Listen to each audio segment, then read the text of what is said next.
Okay, we are going to continue with reasoning and estimation. Now we are going to talk about material properties, strength and stiffness, and some engineering common sense related to that. For this, you need to know some knowledge of material science and strength of materials. Please check out my previous video on some orders of magnitude of numbers so that you can come here and see how these things compare. Okay, so first item that we are going to talk about now is stress. Most of you know that stress on some surface comes in two flavors. Push or pull, compression and tension. That's the first one. And the second one is slide or drag.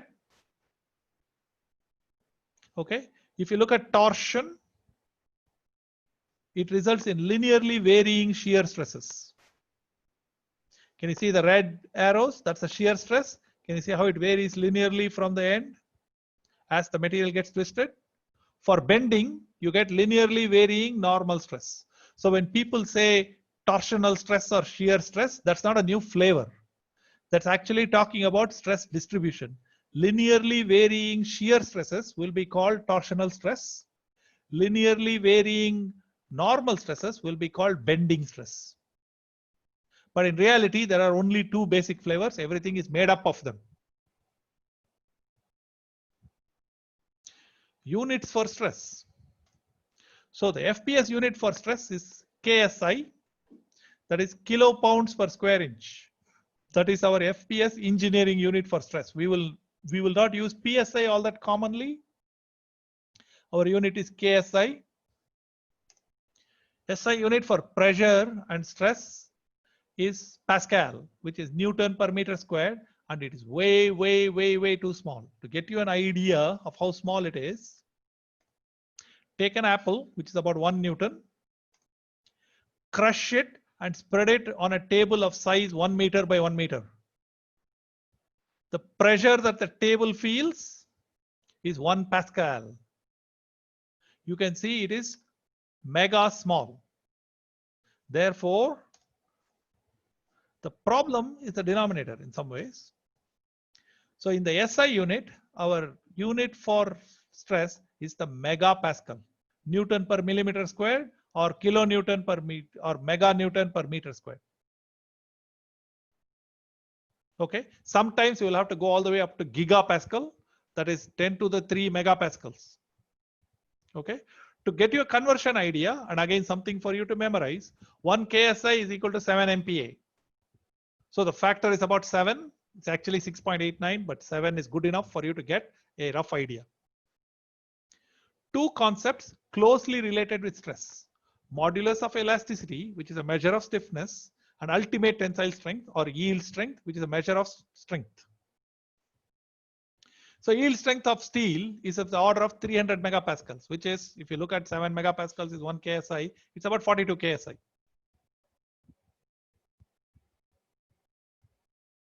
Modulus of steel is 200 gigapascals. Notice that the numbers are the same, but one is mega and the other one is giga. So if you guess modulus of steel is about 200, you just have to put gigapascals, you will get the stiffness. You put megapascals, you will get roughly the idea of strength. Okay, and it turns out that for many materials it's like that. I'll show you in a second. Yield stress of aluminum is 250 megapascals. Modulus of aluminum is only 70 gigapascals. You can see now, you can see that aluminum is quite a bit more flexible than steel. And by the way, modulus of silicone rubber is just 3 megapascals. Compare that to aluminum or steel, which were in the gigapascal range.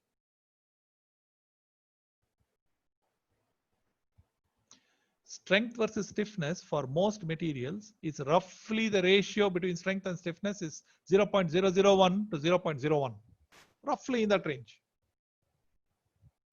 So usually what we do to get a good idea is to plot stiffness in the y-axis in gigapascals and strength in the x-axis in megapascals, so that we want both of them to be similar numbers. When you do that, if I draw a 45-degree line, it will turn out that in this log plot, many materials will lie along this 45-degree line. So there are metals Okay, typically in the 100 to 200 megapascal range in the strength, and about 100 to 200 maybe gigapascal range in the stiffness. Foams are below them, and they are typically in the range of 10 megapascals in strength and about 1 to 10 gigapascals in stiffness. Elastomers are on the bottom. Notice that they are much stronger than they are stiffer, so to speak. And invariably, they are about 10 megapascals in strength and about 10 megapascals in stiffness. Polymers are quite okay in terms of strength. Can you see that they have similar strength as metals, or at least some of the metals, but their stiffness is quite low compared to metals. So metals have high stiffness, polymers have low stiffness, but their strengths are comparable. Their x-axis is kind of close. Their y-axis, they are separated. Concrete, stone, and brick, you can see where they are. Composites sit right on this line. So you can see that they are actually quite similar to some of the higher strength materials, some of the higher strength metals. Technical ceramics, this is aluminum carbide, tungsten carbide, all of those things sit there. So this gives you a good idea of where things are. Okay, to get your real stuff, here is all kinds of materials plotted on there. One thing that you will notice is that the response for steels and all of that is this elongated red stripes. What it means is that for different kinds of steels, you can see I can make huge changes in their strength.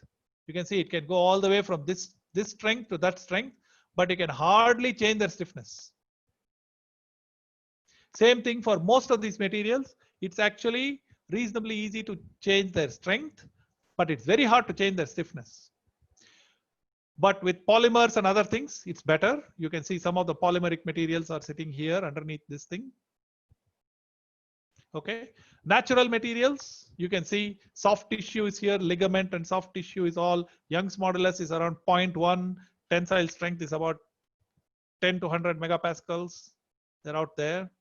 Okay, human skin is here. Okay, cellulose, hemp, jute, sisal, all these natural fibers are here. And you can see they are very strong compared to most materials, and especially with compared to their stiffness. You can see that the ratio is not 1 to 1 anymore, it's 1 to 10. Okay, now look at these. These are various wood and hard materials. Typically, again, the ratio is more like 1 to 10. And you can see that in roughly cork and other things, they lie here. So just an idea of where things are. Now we look at deflections. For deflections in bars, for most materials, the cause and effect, that is forces and deflections, are related in a specific pattern. So if you look at axial deflection, you might remember from your strength of materials that the deflection is FL over EA.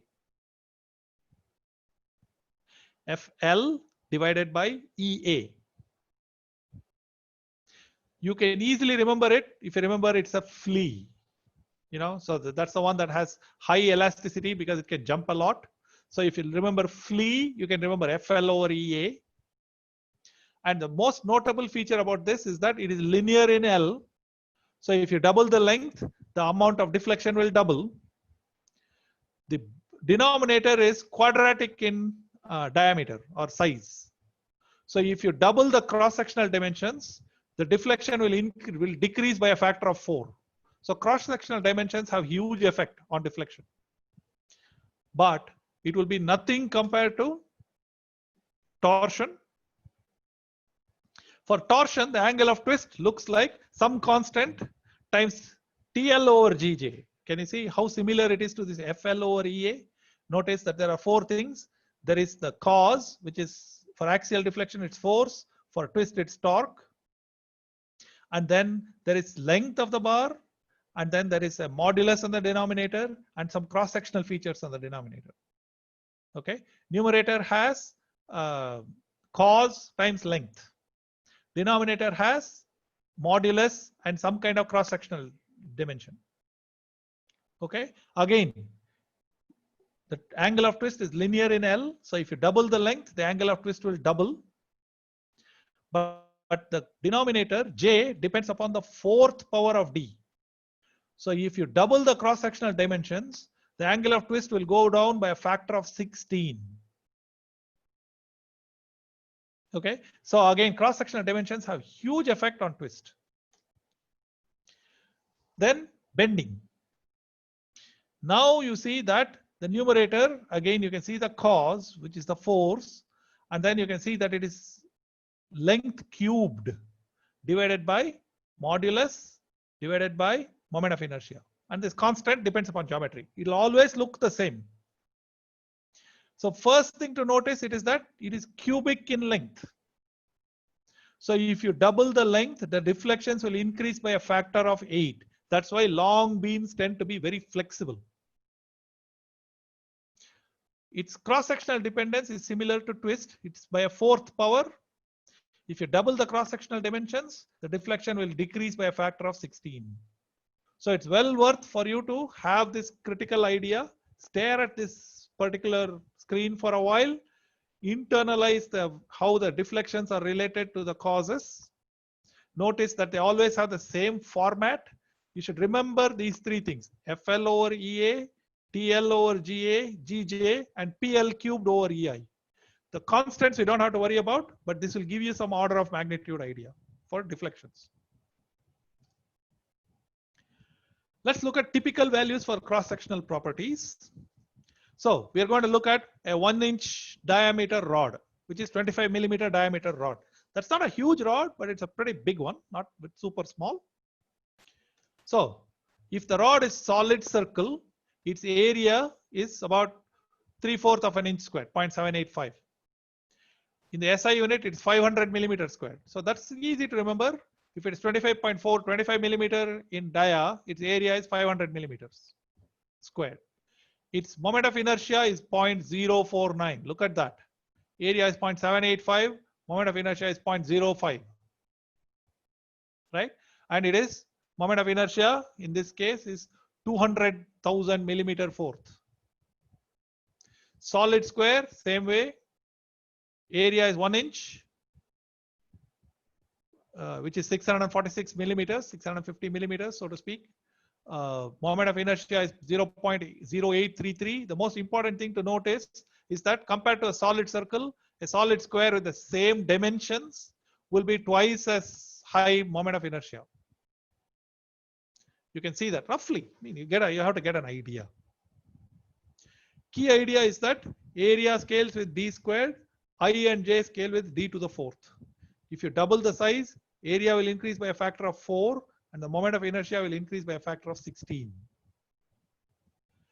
Axial deflections will decrease by a factor of 4 whereas transverse deflections will decrease by a factor of 16 if you double the cross-sectional size.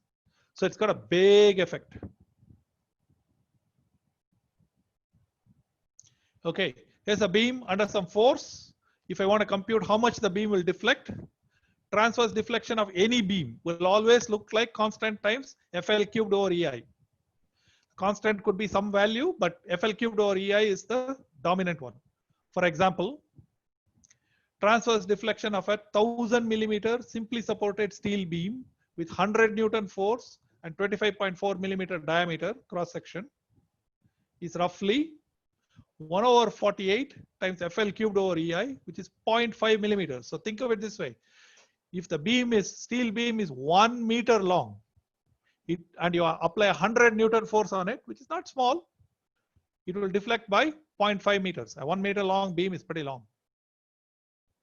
If you look at the same force and you apply it as an axial direction, you will see that its deflection FL over EA is 0.001 millimeter. Look at the two numbers, 0.5 millimeters transverse deflection and only 0.001 millimeter axial deflection. This is the reason why we provide load paths that are mainly tension. That's why people always want to build things that are only in tension rather than in bending. Okay, now it's time for a quiz. What would you estimate for the strength of a metal with a stiffness of about 75 GPa? How about a technical ceramic with the same stiffness, 75 GPa? Estimate from the Ashby chart. Just get an idea what it might be. A beam is under axial load and it stretches by 0.1 inch. By what factor should I change the length to get a deflection of 0.01 inch? By what factor should I change the cross-sectional dimensions to get a deflection of 0.01 inch? Think about this for a beam under axial load. So if the load is actually bending, answer these two questions. How much should I change the length to get a deflection of 0.01 inch? By what factor should I change the cross-sectional dimensions to get a deflection of 0.01 inch? In working out a problem of a steel beam, which is about 2000 millimeters long and 50 millimeters cross-section dimension under a load of about 150, you get a deflection that is 30 mm. Is that reasonable? Justify your answer. Name 3 materials of different types that all have the modulus of about 1 gigapascal and a strength of about 100 megapascals. Is there such a material? I don't know. Take a look and tell us. If you can answer these questions, we have done this part. Sweet. Thank you.